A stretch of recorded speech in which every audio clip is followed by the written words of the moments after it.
உங்கள் favourite TV ஷோக்களை இனி miss பண்ண தேவையில்லை. ZEE5 இல் முற்றிலும் இலவசமாக காணுங்கள். இங்கேயும் எப்பொழுதும். வாங்க கார்த்தி. சார், நேர்ல வர சொன்னீங்க. தீபா பத்தி எதுனா தெரிஞ்சா? கார்த்தி, நீங்க அந்த மலைப்பகுதியிலிருந்து போனதுக்கு அப்புறம் அங்க லோக்கல்ல இருக்கிற மலை ஏறவங்கள வச்சு தேடணும். அவங்களும் ஃபுல்லா தேடி பார்த்தாங்க. கான்ஸ்டபிள் சார், அதை எடுத்துட்டு வாங்க. Yes sir. இந்தாங்க சார். இந்த சாரி தான் அங்க கிடைச்சது. இது உங்க ஒய்ஃபோட சரியான்னு பார்த்து சொல்லுங்க.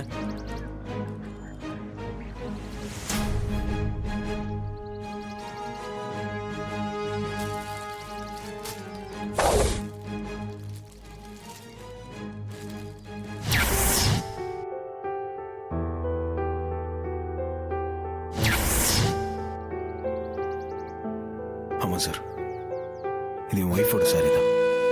கார்த்தி, இந்த புடவை முள்ளுல மாட்டி தொங்கிட்டு இருந்ததா அங்க தேட போனவங்க எடுத்து வந்து கொடுத்தாங்க.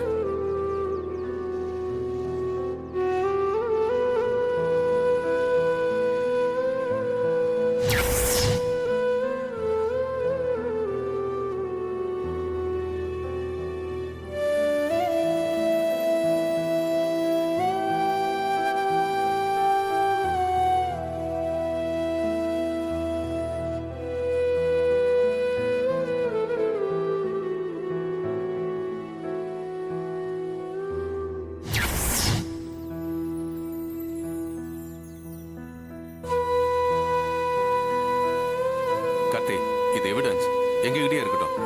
கொடுங்க.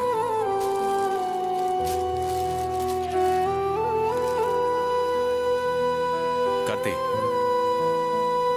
எனக்கு இத சொல்ல மனசு கஷ்டமா தான் இருக்கு. ஆனா என்ன பண்றது? சம்டைம்ஸ் நாம உண்மை ஏத்துக்கிட்டு தானே ஆகணும். எனக்கு என்னமோ தீபா இன்னமும் உயிரோடு இருப்பாங்கன்னு நம்பிக்கை இல்லை.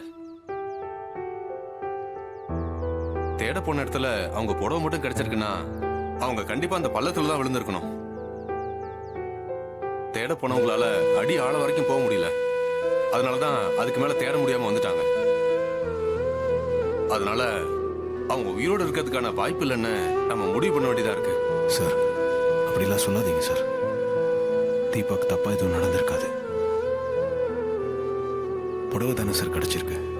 அதை வச்சு நம்ம தப்பான முடிவுக்கு வர வேண்டாம் சார். கார்த்தி, அது உங்க நம்பிக்கை.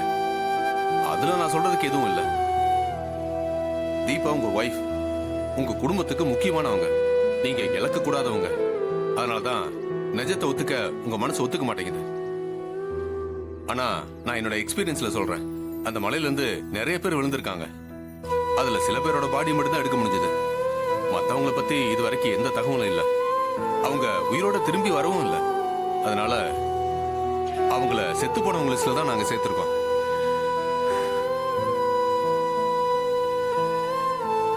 இல்ல சார், தீபாக்கு அப்படி எதுவும் நடந்திருக்கும்னு எனக்கு தோணல.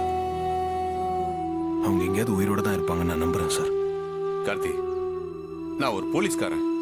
நான் எப்பவும் சாட்சிகளையும் ஆதாரங்களை வச்சுதான் ஒரு முடிவுக்கு வருவேன். உங்க ஒய்ஃபும் ரம்யாவும் அந்த மலைப்பகுதியில இருந்து கீழே விழுந்திருக்காங்க. உங்க ஒய்ஃப் கட்டியிருந்த சேலை மட்டும் தான் அங்க கிடைச்சிருக்கு. பட் அவங்க கிடைக்கலையே. அப்ப நாம அவங்க உயிரோடு இல்லைங்கிற முடிவுக்கு தான் வர முடியும். கார்த்தி, நீங்க கொஞ்சம் பிராக்டிகலா யோசிச்சு பாருங்க. உங்களால யதார்த்தத்தை புரிஞ்சுக்க முடியும். ZEE5 ஆப்பை டவுன்லோட் செய்து அனைத்து எபிசோடுகளையும் இலவசமாக பாருங்க.